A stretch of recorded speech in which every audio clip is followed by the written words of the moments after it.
Life Over Coffee. Conversations for Transformation. Hello, everyone. This is Rick Thomas with Life Over Coffee. Thank you so much for joining me for this episode. I have Bradley Pierce with me.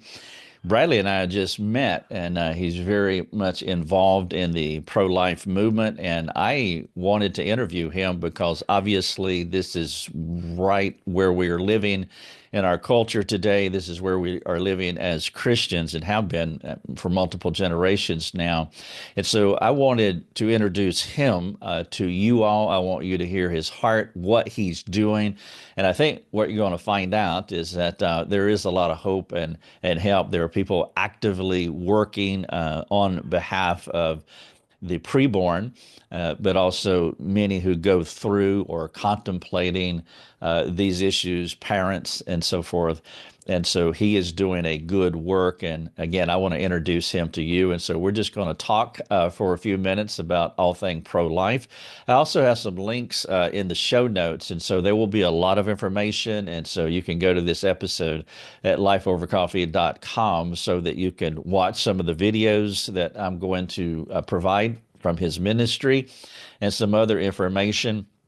And again, I want you to bookmark Bradley Pierce and become very familiar with him because he's one of those guys that's on the front edge of what is so necessary. And it's just God's kindness to us that he would provide these people who are willing to stand up and be counted and just speak out against some of the darkness that's in our world. Specifically, what we're talking about here is advocating for the unborn and their families. And so, Bradley, thank you so much for joining us here at Life Over Coffee.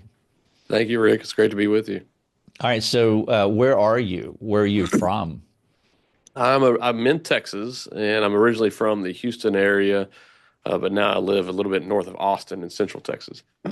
Okay, we were just in Austin a month ago. I did a conference in Houston, our second time down there, navigating all of the overpasses. Right. in Houston, we drove up through LaGrange, and we have some students in Austin. We have an online school where we train people to do biblical counseling, and so we met a few days in Austin. My first time there, interesting town, but we enjoyed our time there. Are you originally a Texan? I am, yes, sir. I've been in Texas my whole life. Okay, do you have a Texas flag in your front yard or back? I do not. I should get one, but I do have an Alamo flag in our living room. So I don't know if that counts. But yeah, we should fly the Texas flag outside our house. That'd be great. Right. We were coming from New Mexico a number of years ago into the Panhandle, and this was my first time in Texas as far as driving. And I noticed that I would say 9 out of 10 people had a Texas flag. We've been in every state in America, and there is not a state that's even close that is so loyal to their flag. I've always been curious about that. So now I'm talking to a real Texan. Right. Why? And maybe, I mean, I don't know if you've noticed this. I mean, I guess if you live there, Oh, yeah.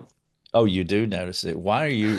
I'm not saying that from a critical or negative perspective. I think it's cool. I love patriotism, but Texans, they seem to really have. They're really faithful. The best, and that's my interpretation as to why they have. Everybody has a state flag.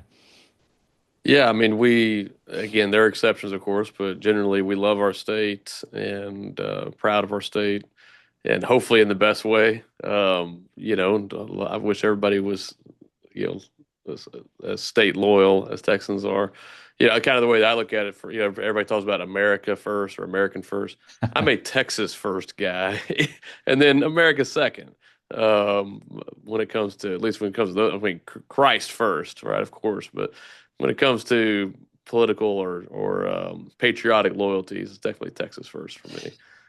Yeah, I don't know how y'all do it. I mean, the marketing, I mean, you got America's team in the Dallas Cowboys, and they haven't won anything in 100 years. And it's really remarkable that that you could have that much swagger. Right. Yeah, Even I know. even when you can go through such a long season of not winning.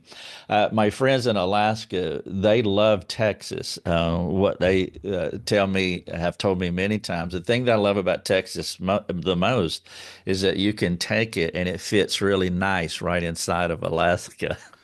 Well, the great thing about Texans is that we always have a comeback anytime Alaskans try to say that their state's bigger, and that is that the majority of their state is owned by the federal government, whereas we own almost all of our state. Okay. So when All you say right. the actual state of Alaska, it's smaller than Texas. Oh wow. Okay, that's really good. I thought that was the ultimate trump card when they said that, but I guess that's not new news to you. All right. So as I look at your background, you're either smart or all of those. That's a plastic facade of about 10,000 books. What's going on there? I'm a lawyer, and that's what I do as a practice. And so these are just some of the books that relate to that. And I have some commentaries down here as well. As a Christian, I sometimes get to preach and use those sometimes too. But with electronic, research, whether it comes to the law or whether it comes to Logos or whatever software to research scripture. A lot these days books don't actually pull them off the shelf as much as we used to. Yeah, and I don't want to go down this rabbit hole, but I'm curious. Concerns about the law practice is always going to be here, but I imagine it's going Yeah, to significantly transform with AI, right? definitely. I think with um, a lot of jobs that are in that area, kind of thinking and writing and formulating ideas and things like that. Yeah, I think AI is a tool that could make a lot of things easier. I don't think it'll eliminate, actual, the practice of law by any means, but there's certainly a lot of things that can be made a lot easier and sped up through the use of AI. I have not really tapped into that, but I've seen some examples of it that seem very promising. I've also seen examples of it that seem scary, where Right. attorneys rely too much on AI to write their brief and the brief is citing cases that don't even exist. And Whoa. so Yeah. it is a tool that has to be, used carefully. But I think it can be helpful. Yeah, because of Adamic fallenness, we can always figure out how to mess something up or Right. use it for nefarious purposes. I mean, the computer was going to do away with paperwork 50 years ago, but that didn't happen. I mean, there has been obviously a shift from the workplace environment because of computers, but humans are still needed at this point. How long you been practicing? What kind of law do you practice, and how long you've been practicing? Yeah, I've been practicing for a little over 17 years now and practicing a lot of different areas, but right now my focus is on defending parental rights and then on the area of abolishing abortion. And then I also do some legislative drafting bills on some other issues as well. Okay, and is there a Mrs. Bradley Pierce and little ones? Absolutely. Yes, my wife Cindy, and we're expecting number 12. So we have lots of little ones. Okay, so what's the age what's the age range with 12 Well, children? the 12 always stops people short, but then when I tell them the age range, then they're like, Do "Man, you're do they come crazy." in pairs or how does this work? Twice they have. We've had two sets of twins. Our oldest is 13, and then one on the way right now, and then two sets of twins in there. So that's how we got to 12 so fast. The twins helped a lot with that. When is she due? In August. Oh, okay. Oh, So we she's just found out yeah, here yeah, just recently, just a couple weeks ago. yeah. What's your view on contraception? It kind of depends on what we mean by contraception. As far as legally, I mean, there's things that are actually abortifacient that are called contraceptives, and a lot of Christians aren't aware of that because the government's kind of changed the definition of conception. They've changed it from being, when the sperm and the egg come together, and they've changed that to be, oh no, when the embryo actually implants in the uterus. So because of that, because they've changed the definition, they're able to say things are contraceptive that are actually not, that actually keep that baby from implanting, which causes an abortion. A lot of people aren't aware of that. And so a lot of quote unquote contraceptives, like the pill or IUDs, are often designed as a secondary matter. They're to prevent fertilization, but then if that doesn't work, their fallback is preventing implantation, which is abortifacient. And so a lot of people don't know that. Randy Alcorn has a great book called "Does the Birth Control Pill Cause Abortions?" That was really eye-opening for me many years ago, thankfully before I got married. And but a lot of people are not aware of that. So I hope people look into that. But I mean, personally, on contraception, obviously my wife and I, we love having children, and we love, I think I know your I view. think my personal view as far as, but But Christian ethics creates this yeah, gray space where there's purposeful freedom, and I was just curious yeah, as to your. I mean, yeah, we know your view, and I think that's amazing. I mean, the reproduction rates are getting smaller and smaller, and part of that honestly doesn't bother me if liberals aren't reproducing. But when I hear that, people like you, I mean, I just like my heart is singing. Yeah, may your kind continue to multiply. thank But you. within the realm of Christian ethics, if parents did not want to have any more children, is the question that I'm asking. Yeah. I think biblically we have a presumption of letting God control the womb. He says, "Be fruitful and multiply," and so I think we should do that. I think there's examples of illness or disease, or we see 1 Corinthians 7, a separation for a time of prayer. But I think my position is that other than that, we should be free to receive as many children as God chooses to give us. And it's not about the ultimate number, that may be one child, it may be 12 in my case, it may be zero, or maybe that you adopt or things like that. It's really just about, he's said, be fruitful and multiply to Adam and Eve. He said that to Jacob. He said that to Noah. He said he's never rescinded that. We see children always called a blessing in Scripture, and I don't want to say no to God's blessings. And so I think, again, absent some kind of medical condition or time of prayer because of some crisis, yeah, I think that the presumption is that we let God open and close the womb, and we don't try to seize control of that. That's my Yeah, position. I like that. So your answer is setting the standard, really, and I agree where the Bible does, and also appreciate the nuance and case by case that you really do need to talk about together, husband and wife, pray, obviously, bring in counsel as well, and just make sure it's really thought through and prayed through. We won't get into what those decisions could be because it's not the point here. But I was just curious as to your Yeah. take on that. And so, what did you start out as an attorney doing, or yeah, what did you start out as an attorney? Yeah, I started, Did you have a life before? How old are you? I'm 42. And 17 years, so that puts you at 25. 25 when you started practicing, or you finished law school, or Right. Finished law school at 24 and was licensed. And then, yep, yes, sir. and Been practicing so, since but then. to become a lawyer, you got to go like 12. So you started when you were 13.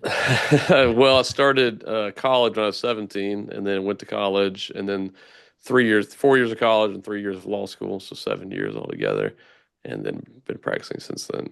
And we won't do any attorney jokes here. What did you start out practicing, and then how did it shift into what you're doing now, which is, primarily for the family and pro-life, et Yeah. cetera? Yeah, so started practicing right out of law school with a friend of mine he'd been practicing. He's about 15 years my senior. Don Hart is his name, and he just had a solo practice and just started practicing with him. But even at that time, it was with a vision of starting an organization to defend parental rights, which ended up being Okay. Heritage Defense. We launched 3 years later in 2010. And but along the way, we practiced um, uh, a general civil practice, setting up businesses and adoptions and some litigation and contract work and helping set up nonprofits and things like that all along the way. So, who's better, Perry Mason or Matlock? Matlock just has that. You just want to listen to him. He's just very down home. Maybe because I'm a Texan, I'm sort of in the South here. I just like listening to Matlock more than Perry Mason. Perry Mason's just a little more stern, whereas Yep. Matlock is a little more, good old boy, I guess. I like the way you modified that. You said we're sort of in the South. It's like you people just there's an independent spirit there Right. that you won't even own the South, but We're we're kind of South, we're kind of Southwest, but really we're just Texans. I can respect that. So, as a child, did you were you gravitated toward the law, or when did God, or you sense God placing this in your heart and giving you this life plan? Yeah, I'd grown up. I, my grandfather had a roofing and siding company, and then grew into more construction, and I did that off and on growing up when I had time. And then, so I'd planned to kind of go into that industry, but really as an architect was kind of my dream since I was 9 years old. And my parent, I asked for a drafting table for my birthday, and Which birthday? I think probably when I was 11, I think is when I got a Seriously? drafting table. I Okay, did, that's yeah. explaining all them books back there. So I started doing that just kind of as a child, and then I like to argue with people, especially my mom. I'm sure a lot of children can relate to that. And Is that a subtle prayer request for Cindy from Cindy? we thankfully we don't argue too much. We agree on a lot. We talk a lot. We definitely a lot of communication, but I'm sure her parents like, here he goes again. right. Yeah, but my parents, I was homeschooled growing up, and I Okay. very much appreciate my parents doing that for me and my brother. And I had a lot of people that told me, "Hey, you should really, you like to argue, you should be an attorney." And and I've always had a very strong sense of justice, but it was really I loved history and reading history and studying history. When I was 12 years old, my mom said, "All right, you got to do math and you need to do English because those are on the SATs, and that's how you're going to get into college. You get a scholarship, so you got to do those. But beyond that, what do you want to do?" And we'd go to the homeschool curriculum book fair, and I'd go grab all these history books. Like, this is what I want to do. She's like, "All right, you can do that then." And so I've always loved history and loved American history and Constitution and American Revolution and all that. And there was a historian that came to our church, and he was talking about a lot of that. So I was really just locked in listening. And as part of his message, he said we need Christian judges and we need Christian lawyers, to be as I would put it today. I don't know if he put it this way, but taking dominion for Christ in those areas. And I just really felt like I guess I call that. Hey, this is an area of need. This is an area where I um, have some giftings that God's given me, and so that's what I'm going to do. And that was at 16 years old. I was 16 when he came, and so since then is how long that I've felt called to be a lawyer. Yeah, so you were either a junior or senior in high school getting ready to go out. So Right. the timing is perfect. And for those young people trying to figure out what you want to be when you grow up, I did not figure out till I was 38. And one thing I tell people like you, my son would be similar. He's going into another field, kind of a video slash missionary Yeah. kind of thing. But when you're that young, just be humble. You're one of the lucky ones, or sovereign luck, as I like to say, because some people really just don't seem to figure out what they want to be, and then some people know very young. So I'm moderately jealous of people like you, but also thankful. But the thing that I would want to point out is just the whole decision-making process as far as a career choice.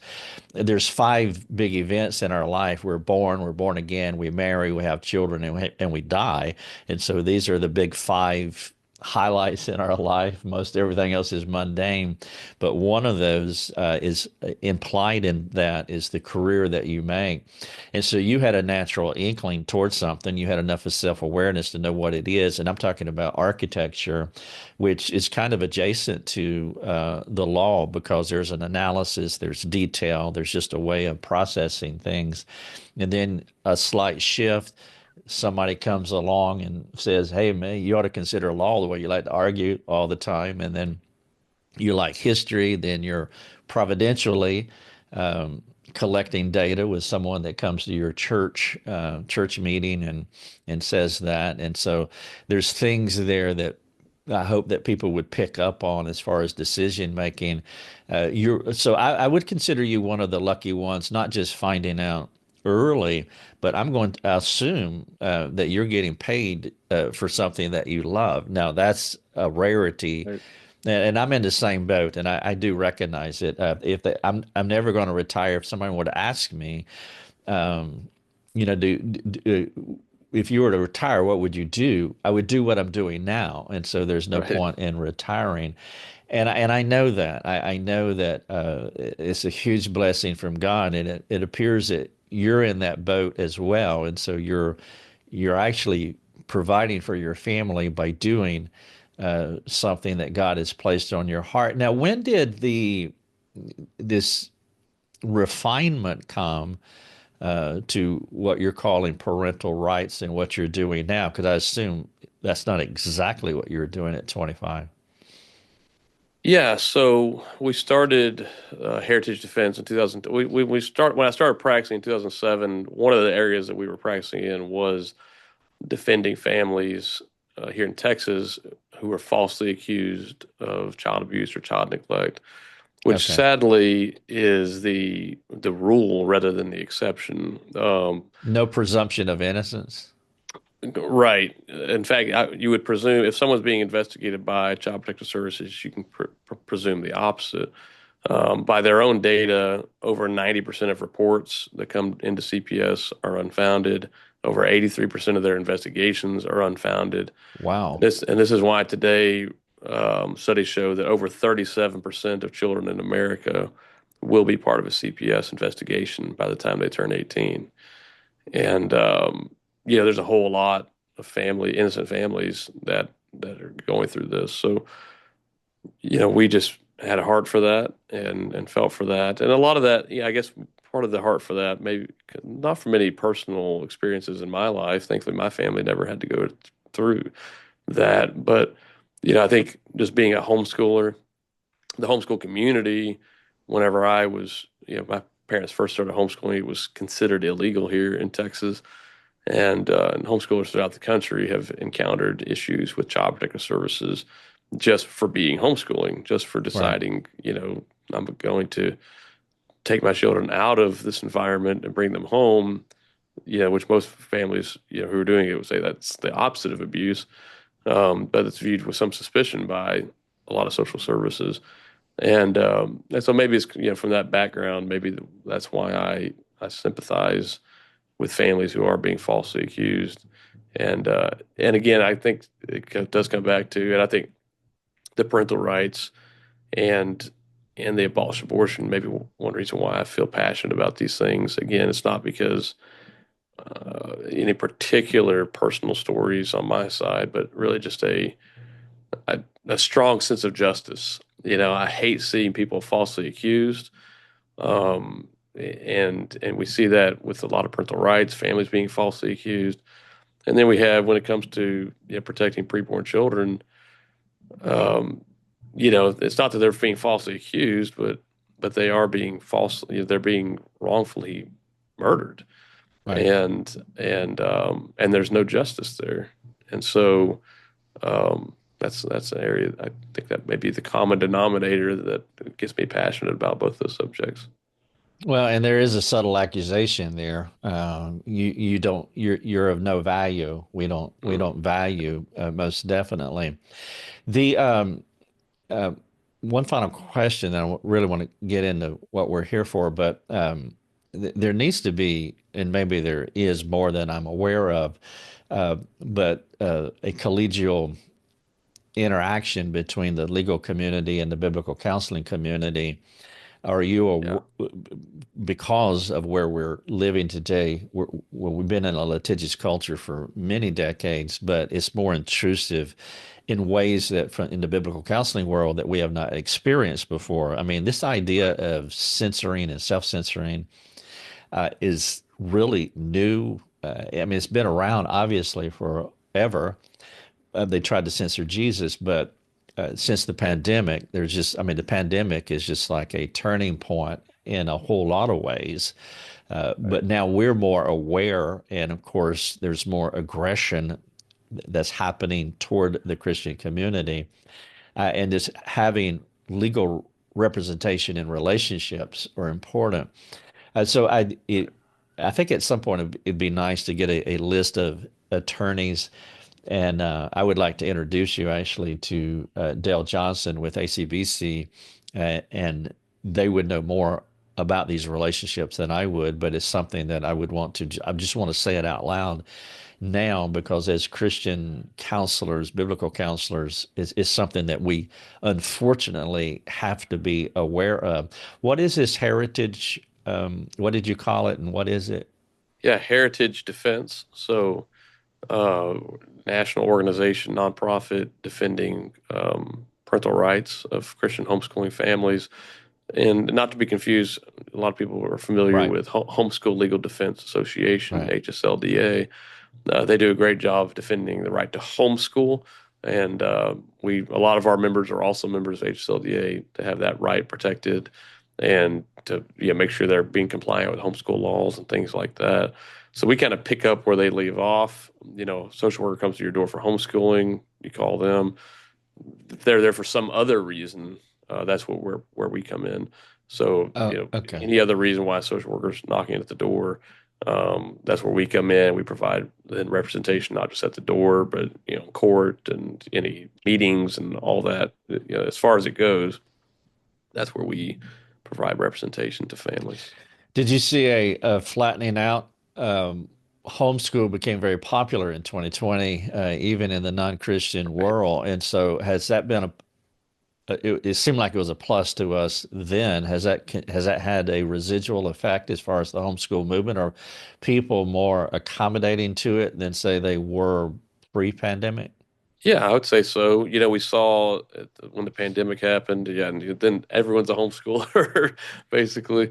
And a lot of families, there was certainly a huge spike in homeschoolers. That is those that, obviously kind of everybody was doing it, under their public or private school. But as far as the actual, like, those separate from public and private schools, that were doing it, the numbers spiked and then have come down a little bit, but overall, so I think we're still well over double what it was before 2020, and so that's been a lot of good has come from that. There's certainly culturally a lot more acceptance and understanding of homeschooling, and so that's been good. It's also brought more people into the homeschool movement. It was predominantly people homeschooling, who are Christians and doing it for those reasons. It's brought a lot more into the movement who are not Christians or just nominally Christians. And so they're not doing it for that reason. They're doing it for the academics or the safety or what have you. So that's kind of changed some of the dynamics of the overall homeschool movement. But overall, it's been a good thing. Yeah, I think there's been several positives from the pandemic, and I assume that that was one of them. Another one is that we have become, I think, appropriately cynical. And as a biblical counselor, we try to counsel cynicism out of people. That's not a good thing. But we used to be so compliant and respectful for authority. I'm right on the edge of the weeds here when I talk about no cynicism, no disrespect for authority. But we have a friend that we've talked to within this ministry. Her name is Sophie Ottaway. She's in England. He is in England, and in the mid 80s, he had a physical abnormality at birth, and the doctor convinced the parents to re-engineer Sophie into a girl. She did not figure that out until she was 27, sitting in a doctor's office, and the monitor was kind of turned as he was. It's very confusing because if Yeah. he looks just like a girl. I mean, everything, because he's been re-engineered. He saw that and realized, oh, I am a boy. So that explains all the doctor visits. That explains all the surgeries. That explains. And at 27, Sophie found out. And we've met, we've talked, I've interviewed him. I said, are you a boy or a girl? He said, I am a boy. And why don't you become a man? And he said, okay, so first of all, I've gone through this gauntlet to be mutilated to become a girl. I would have to go back through that gauntlet to be remutilated to be a boy. And I hate the medical community. I hate Right. what they have done to me, and which puts him in this weird category to where I'm okay. And for those listening to the podcast, I'm doing this in air quotes. I'm okay if you continue to be who you are, because I would not. I think that would be cruel for you to go back through that gauntlet of brutalizing you all over again when you've gone through so much. But what my point here is that the parents were in this place where you respect authority. These people know more than I do. We're in a very vulnerable position right here. We Right. don't know what to do. We've never been here before. The doctor's telling me that this is the best thing, when really the doctor just wanted somebody to play around on. Right. But Fauci has been God's blessing to us in that way, to where cynicism is really not the word. Discernment is, wisdom is, courage is, to where Maybe we can, skepticism. Does that work? skepticism, yeah, biblical discernment, to where it's like, I Right. respect authority, but I have questions. Right. And now we're more prone to ask questions than we were before. And so there's been many blessings that have come out of the pandemic, and for which I am grateful. But one of those is this skepticism that we have toward the community. All right, so heritage defense. You used the term, and when you used it a while ago, I wanted to ask you about it. You said parental rights, and so are you? Yes. Is this an umbrella term to where pro-life abortion fits within as a niche, or what's your job distribution as far as Right. heritage defense is concerned? Because I want to talk to you about the pro-life abortion Right. issue. Yeah, well, it's two separate hats. So it's Heritage Defense is the parental rights um, work that I do, but then I do also starting in 2016 or late 2015, started doing work, or really just I mean, it started off just I guess volunteer, you could say, just some friends and some brothers and I started Christian brothers and I starting to work in this area, just seeing, that we didn't think that the pro-life community, was really doing what needed to be done in the legislative political realm on the issue of abortion. And so we started doing some things there that then developed into two organizations, Abolish Abortion Texas, which is based here, and then that then grew into the Foundation to Abolish Abortion, which is nation or kind of international, Lord willing, but at least for now is national in scope here in the United States, just working to abolish abortion. So those are heritage defense is part of the work that I do as an attorney, but then the abolish abortion is a separate part of work. But there's certainly, some overlap, as far as the, why I do things, but they are different organizations. When I started Life Over Coffee in 2008, which is really just a wrap around an automobile, but when you get inside the automobile, we're talking about biblical counseling.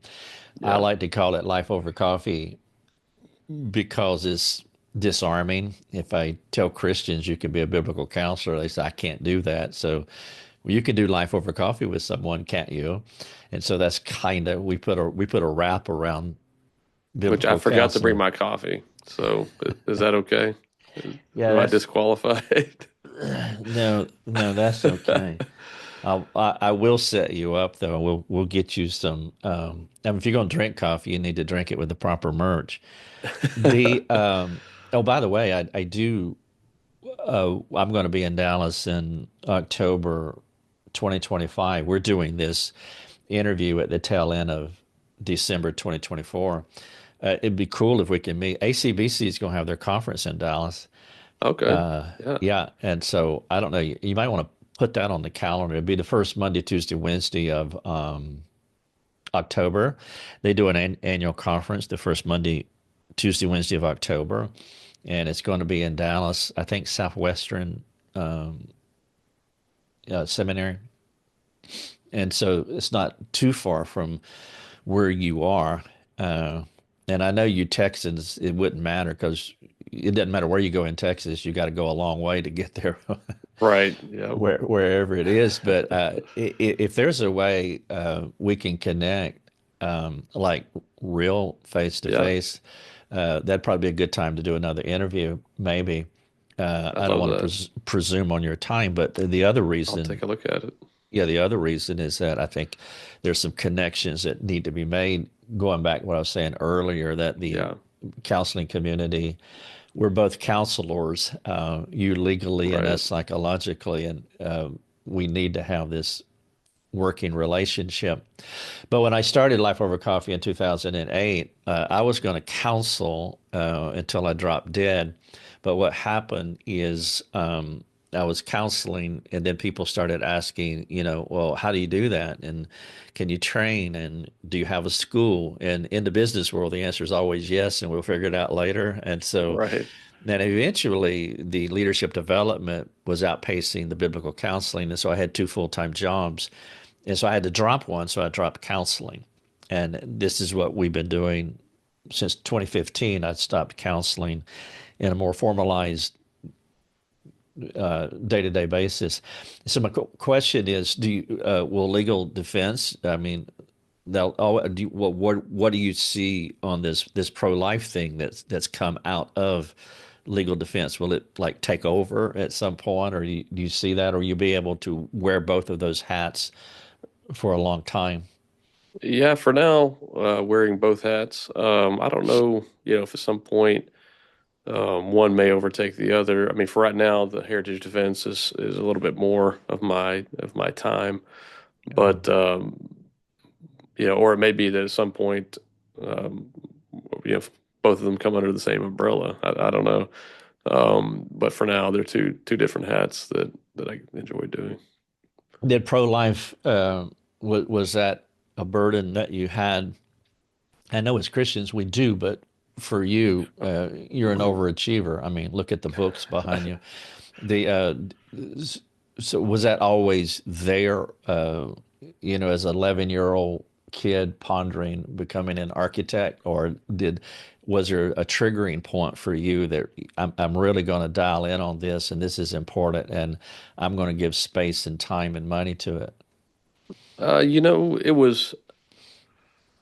I was always, my had Christian parents. I'm so grateful for that, and they were always pro-life, and grateful for that. Uh, and then my wife and I, we started having children, and um, we had a miscarriage. We've had several miscarriages, four miscarriages, and those babies' lives are just as valuable as every other one of our children. And their lives were just, all of our lives are short, in the context of eternity. But some lives are shorter than others. But we're all equally valuable, equally made in the image of God, and that our first miscarriage, we just looking at that little baby, although I say he, just we don't know the Right. baby's Yeah. actual Yeah. sex, but say he, just not to be it. But he was just he was the size of a quarter basically, but just beautiful, the eyes, and he saw things starting to be formed. And then just loving history, studying a lot of both American history and Civil War and slavery and abolition of slavery, and then even quite a bit of World War II and history that I studied, and dehumanization of Jews and gypsies and folks in World War II, and their genocide there, and just seeing how we human beings who are have sin nature apart from the grace of God, um, we dehumanize one another so that we can then oppress one another. And I look and I see that's what's happening to people who are not yet born, right? We dehumanize them, or call them subhuman, and we do that so we can oppress them, and in this case ultimately destroy them, so that way they are not an inconvenience or a burden to us. And so it's all that happening, and really, what kind of really got me into this was all of those things were important, but it was in 2013. There was a bill here in Texas uh, that had several different elements. It's a pro-life bill. It said let's stop abortions after 20 weeks. Let's stop, and let's require abortion doctors to have hospital admitting privileges, and let's require abortion clinics to meet surgery center standards for licensing. So wider hallways and things like that. And as an attorney, then I've been practicing for 6 years, and uh, I'm like, oh, well, I'm going to actually go read what this legislation says. Um, and I read it, and I was just very disappointed, because it seemed like we were doing a couple of things. It seemed like we on the pro-life side were saying, well, we have to do it this way because of Roe versus Wade, because Roe versus Wade is the law of the land. And I believe that it's not the law of the land. I believe that the Constitution is the supreme law of the land. And as it says in the Supremacy Clause, and laws made in pursuance thereof. Well, I don't think Roe versus Wade was in pursuance of the Constitution. It doesn't even really hang any of its principles on the Constitution. And so I think it's anti-constitutional, because the Constitution actually says no state shall deny to any person within its jurisdiction the equal protection of the laws.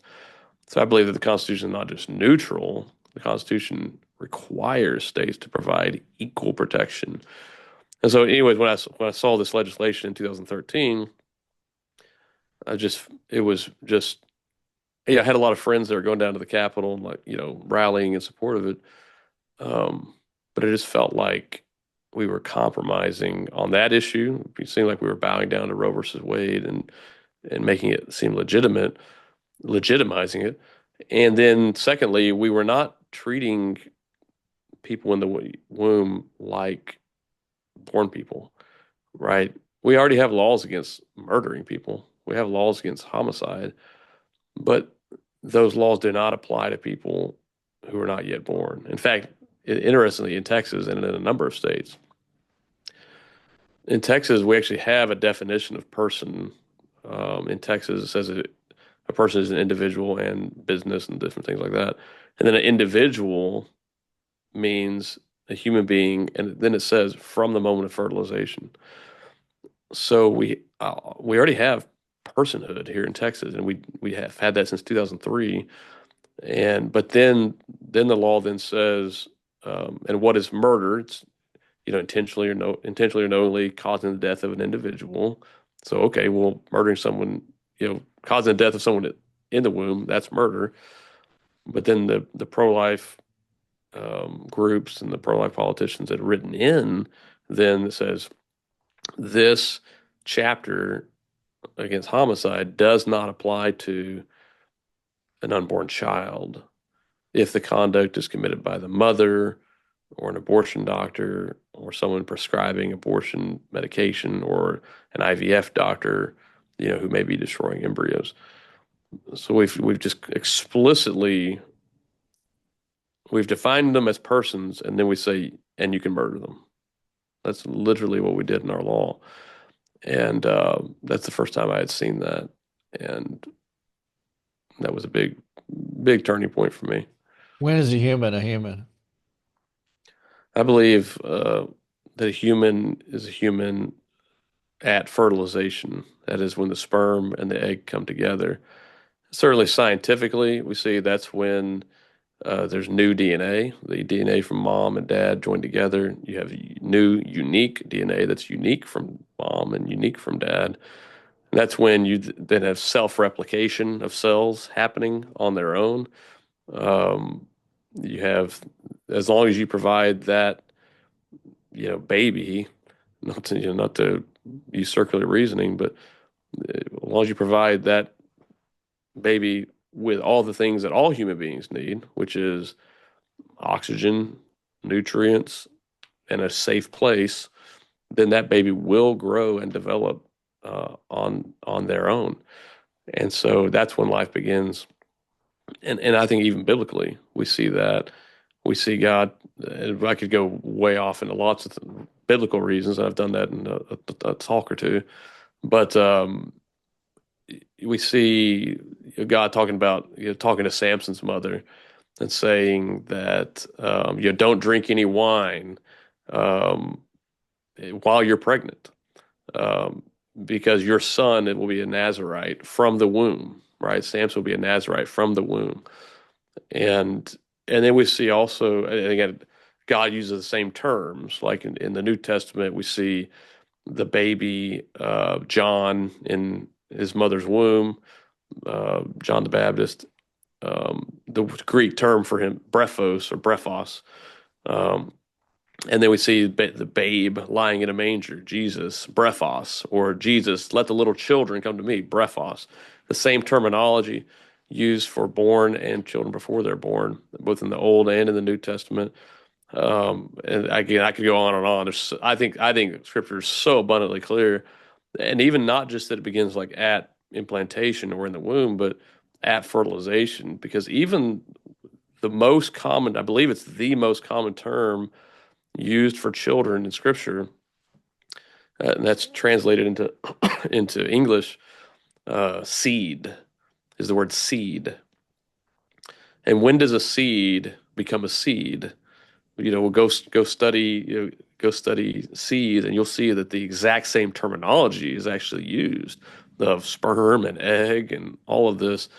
And a seed becomes a seed at fertilization, right? Once you have the male, sperm, from the male tree or plant join with the female, then at that moment the seed is formed, and that's the term that God uses to describe children is seed, and so the seed's a seed at fertilization. So I think Scripture is clear, and I could talk a lot more, but very, very clear that life begins at fertilization, biblically and scientifically. What's the difference between fertilization and conception? I use them synonymously, Okay. but like I was talking about earlier, about 60 years ago, the FDA started, kind of change the definition of conception from their perspective. Of course, they didn't change it. I still use conception to mean fertilization, and I think that's how most people use it. But the FDA says conception is at implantation. So when the baby has actually rolled down the fallopian tube into the uterus and then implanted. Okay, now that's conception, but I think that's false. That's not the historical use of the word, and that's not the true sense. But they're doing it in order to legitimize a lot of to call stuff contraception that's actually abortifacient. Yeah, that's an important distinction, and it is about naming rights. I mean, whoever can name whatever we're talking about, then they become the authority, and then they become the provider, the solution, the pathway, et cetera. And so wordsmithing is important, and that's why, because I know you use both words, and so I just wanted to ask that to get that clarification, which is really helpful. What do you think the motivation was for the caveat, like this is a person according to the 14th Amendment? But then we come in with all these caveats, the abortion provider, the mother, and whatever those other exceptions were. What was behind that? I think the primary caveat, as far as the abortion provider and all that, was that we weren't willing to stand up to Roe versus Wade. We weren't willing to say no, this is unconstitutional. We're not going to do that. Instead we, for 49 years bowed down to Roe versus Wade, and we continued to until the Supreme Court said, okay, you don't have to do that anymore. Which I'm grateful. Great Supreme Court took away that what I would call an excuse, but I think the state should have said no to it from the beginning, because we didn't, as an attorney or as members of the military or as, our government officials all swear oaths to the Constitution. We're not like folks in England who technically swear an oath to a king or a queen. They still do. But we swear an oath not to an entity or to a person, but to a document, to the Constitution. And so if the Constitution trumps what a leader or an institution says, then we got to go with the Constitution, not the Supreme Court. So we bowed down to it for many years, and I think that's why the bill was written that way. So the bill was really written to protect children, or to provide a way to prosecute people who murder pregnant women, or who don't, or who commit manslaughter, right? Who drunk driver runs into a pregnant woman, right? Now it's a double homicide, double manslaughter, right? That's why it was written that way originally. It was not intended to go after abortion, but by defining personhood, then they had to create basically this exception for abortion. So I think that was the main reason. The What's your thoughts on the incrementalization pragmatic approach to where conservative politicians are advocating for 12 weeks or 24 weeks or whatever, and then working back, and they're doing that so that they can get elected? Because if you take what they would call a hardcore position on pro-life or abortion, you would never get elected. And so there's a pragmatic political move made there that's making allowances for the moment with the long-term hope that we can keep dialing that back. Yeah, this is going to be a long answer because you just kind of struck at the heart of kind of why we do what we do. So I normally don't call myself pro-life. I mean, I'm certainly pro-life in the sense that I'm for life, like most people use the term, but Right. but I'm not pro-life in the same. I think I use a distinctive label of abolitionist because of what most of the pro-life movement has been or been about. And when I say pro-life movement, I mean the legal, the legislative, the lobbying side of it. Has really been about that kind of what I call compromising principles, and about not Well, I was not walking using by faith. I was using the incremental pragmatic approach. You Yes. come in here off the top rope and call it compromising principles. I'm calling it that. Well, here's what I mean by No, that. I So, agree. I agree with you. okay, I great. thought it was interesting. Well, what I mean is, there's three things that distinguish, or we could do more, but three main things that distinguish folks who call themselves abolitionists from the general pro-life view. And the most important is that the abolitionist says, what does God say? That's what we should do. What does God say? That's number one. So it's really for number one, a question of authority. And again, most pro-life, people in the pro-life lobby, many of them are Christians. well-meaning, but they don't approach it from that perspective, right? When they are asked, when they go on the news, why is abortion wrong? They talk about science and humanity and human rights and things like that. And whenever they're accused of, wait, you're just forcing your religion on people, they're like, oh, no, no, no, no, no. This isn't about religion. This is about X, Y, Z. The abolitionist responds differently. The abolitionist says, yes, this is about who says. This is about religion, quote unquote, in that sense. This is a question of authority. Is the mom the ultimate authority over the life of her child, or is God the ultimate authority? That's really what it comes down to. And so we have to say, as Christians, it's God is the ultimate authority. The second thing, distinguishing mark for abolitionists, is that when we say, all right, God's the authority, okay, then what does God say? Well, God says it's murder. So how should we treat it? Well, how do we treat murder of anybody else? Well, we should treat it the same way. The Constitution would call that equal protection. And then finally, the third thing, which you mentioned, is kind of the incrementalism. The abolitionist says, two things to that. One, what does God forbid us from doing? And God explicitly forbids in Scripture the showing of partiality in judgment. So if we're coming to a case and we're saying, all right, do we have to look and what part God means by partiality, which he says you shall not show partiality in judgment repeatedly. What is that? The Hebrew word means regarding faces. So you shall not regard the faces of the parties in a court. Like imagine a courtroom, you have two tables and one person at each table. You're not supposed to decide the case based upon the faces of who the parties are, right? Well, this person's black, this person's white, this person's male, this person's female, this person's rich, this person's poor, this person's weak, this person's strong, or in this case, this person's born, this person's not yet born. We're not to decide it on those facts. It's supposed to be what are the merits of the case, or in the instance of murder here, was there intent to cause death, and was death caused? Okay, well then that's murder. It's like, well, wait a second. The pro-life bills have been written to say, well, wait a second. We need to know, is this person born yet or not? Or how are they, have they reached a certain threshold of development yet or not? Or who's the defendant? Is the defendant the mom or not? Or is it somebody else? Whereas the abolitionist just says, God hates that. He explicitly says he hates partiality, and that he's not partial. He judges on the merits. And so that's how we should judge. So the same murder laws that protect all of our lives should protect preborn children.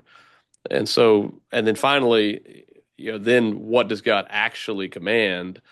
Well, God doesn't command us to regulate the who, what, when, where, why, and how of murder. He doesn't tell us to do that. He doesn't, again, it's kind of like gun control, right? I don't believe in gun control because it's not the guns that are murdering people. It's people. They're using them. It's an instrument. It's a tool that can be used for good. It can be used for evil. The issue is the actual murderous intent and then the murderous action. That's what we need to prohibit. And so, creating wider hallways or surgery center standards or saying it's 20 weeks or, regulating the circumstances of murder is not what God says to do. And so that's why the abolitionist says that's compromising principles. Whenever we say we're going to regulate it, well, then you're not treating it like murder. You're treating it like it's an industry. You're treating it like it's healthcare, like it's legitimate. And we shouldn't do that. And God tells us what we should do, and that's what we should do. Any room at all for pragmatism? In the counseling world, sin doesn't play fair, sin doesn't play neat. There's jagged edges in a fallen world, and there's unwelcome accommodations sometimes you make with the sloppiness of sin because you're playing for a longer game and you haven't given up on the ultimate goal, but you recognize, similar to, I guess, Matthew 19, Jesus said about divorce, no, this is not the way, but because of the hardness of heart, here's these exceptions as we get into Deuteronomy 24. And so any room whatsoever. I'm being a devil's advocate here, Yeah. for this incrementalization or pragmatism. I know one of the pontificators of that is Ben Shapiro, for example, who takes that incremental approach with the ultimate goal. I think that his view would probably be similar to yours, but there's this philosophical approach to get there that's different. Well, I think, what do we mean by pragmatism? Right. I normally use pragmatism. I kind of, there's practical, let's be practical. And then there's pragmatic, which I would say means compromising principles. But a lot of people would not use the term pragmatic that way. They're just mean practical in the same way that I'm using, like, hey, let's compromise. And compromise in itself is not a dirty word as long as we're not compromising principles, right? In all negotiation, especially as an attorney, I'm well aware, of, hey, everybody's got to give a little, for everybody to get along.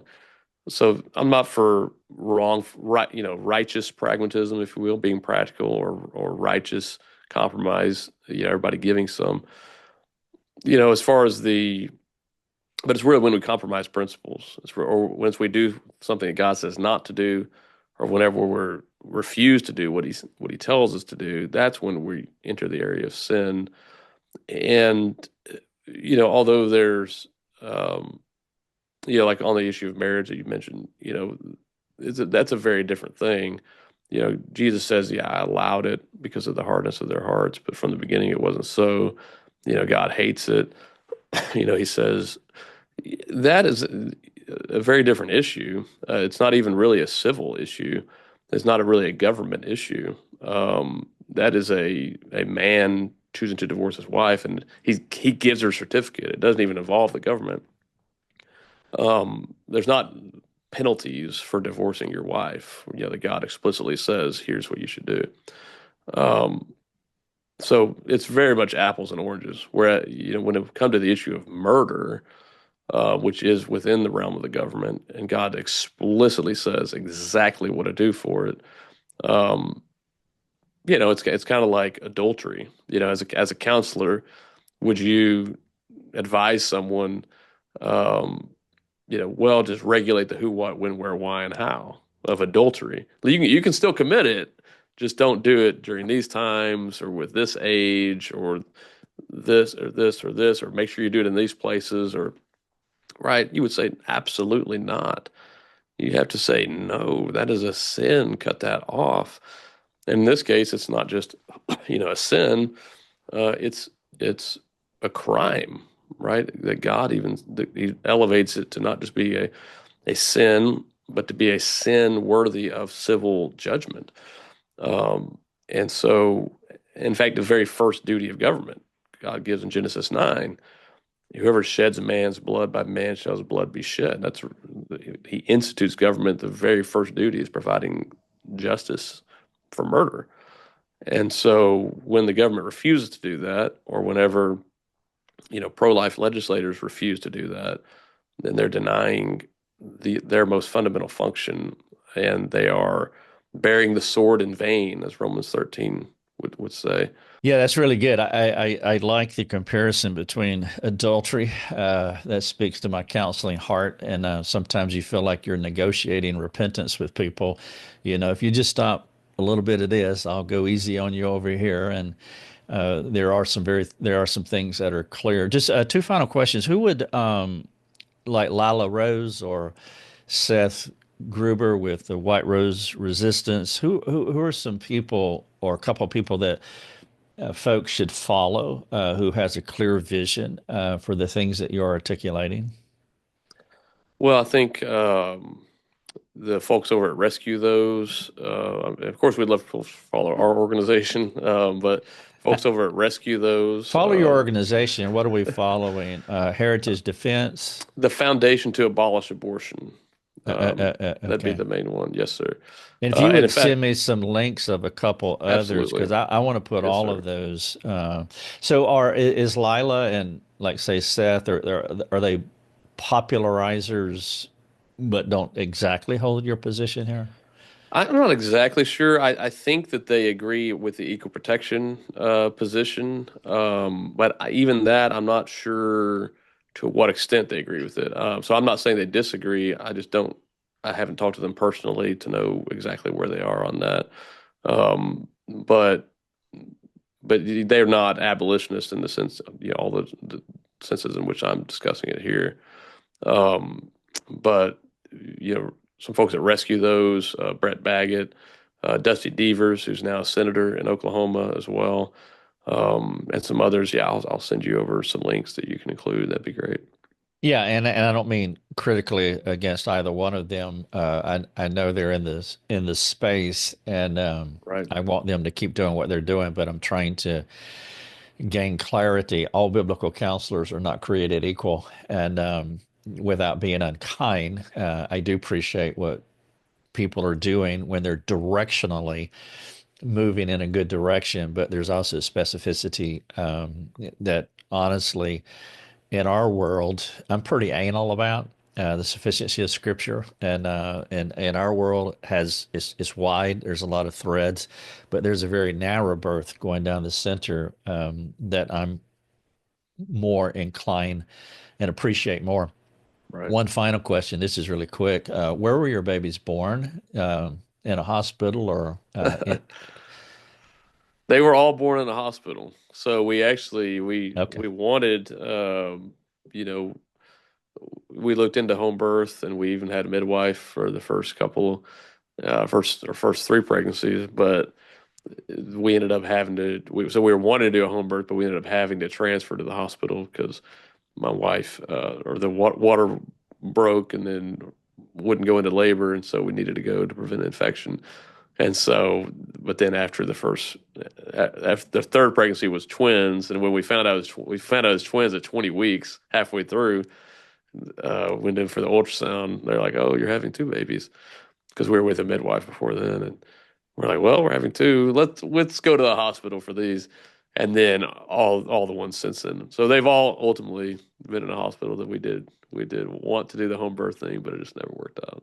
Okay, we'll leave on a cliffhanger here. I'll ask you about vaccines and all the other stuff, the things they do. Two of our three, the first one's born in a hospital for reasons that were kind of outside of our control, but the other two were born in my bed. And I just want to make a case for home birth that there's just it's unbelievable. It's just a fantastic.